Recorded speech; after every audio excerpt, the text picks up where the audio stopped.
मिथिगौ ना नों सना, दैमाया रानलाङो नाथाय रेगा गालाङो, बिफां लाइफांफोरा थैलाङो नाथाय बेगर गालाङो उन जोलैनि थाखाय।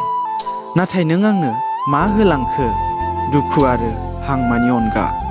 बेसेबां हास्थायोमोन आं नोंखौ, नाथाय नों आंखौ आसखान्दा खालामलांबाय। आं मिथियामोन आंनि अनगा नोंहादि सोरबा सासे दंबावखायोमोन, आरो आं मालाबाबो सानाखैमोन नोंदि सानसे आंखौ बिदि दुखु होगोन आरो नागारना थांगोन होनना।